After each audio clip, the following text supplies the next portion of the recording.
Electric vehicles గురించిన updates అంటే ఇంతకుముందు అది సైడ్ న్యూస్ అవ్వచ్చు. కానీ ఇప్పుడు అదే ప్రైమరీ న్యూస్.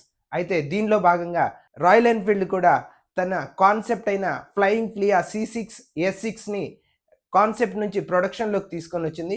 నెక్స్ట్ 6 మంత్స్, 1 ఇయర్‌లో రాయల్ ఎన్‌ఫీల్డ్ ఎలక్ట్రిక్ బైక్‌ని కూడా మనం రోడ్స్ పైన చూస్తాం. అయితే ఈరోజు ఎలక్ట్రిక్ బైక్‌లో ఒక రివల్యూషన్‌గా వచ్చిన ఏసర్ టీసీ మ్యాక్స్‌ని ఈరోజు నేను మీ ముందుకు తీసుకొనొచ్చాను.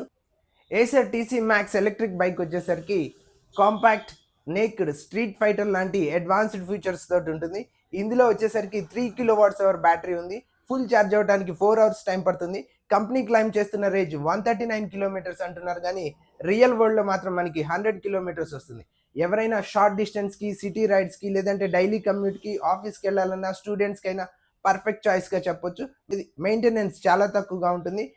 Foot pegs, swing arms, oil reservoirs ఓవరాల్‌గా బండి యొక్క క్వాలిటీ అయితే సూపర్‌గా ఉంటుంది. ఇన్‌స్టంట్ పికప్ ఉంటుంది. సిగ్నల్స్ దగ్గర మీరు థ్రోటల్ ఇస్తున్నప్పుడు బండి ఇన్‌స్టంట్ పికప్‌నైతే చాలా క్లియర్‌గా ఎక్స్‌పీరియన్స్ చేస్తారు. ఇలాంటి వెహికల్‌కి సంబంధించిన పూర్తి డీటెయిల్ వీడియో మన ఛానెల్‌లో ఉంది. ఇంట్రెస్టెడ్ ఉన్న వాళ్ళు డిస్క్రిప్షన్‌లో ఉన్న లింక్‌ని క్లిక్ చేయండి. వీడియో ఇన్ఫర్మేటివ్ అనిపిస్తే లైక్ చేయడం మర్చిపోవద్దు. Thank you so much.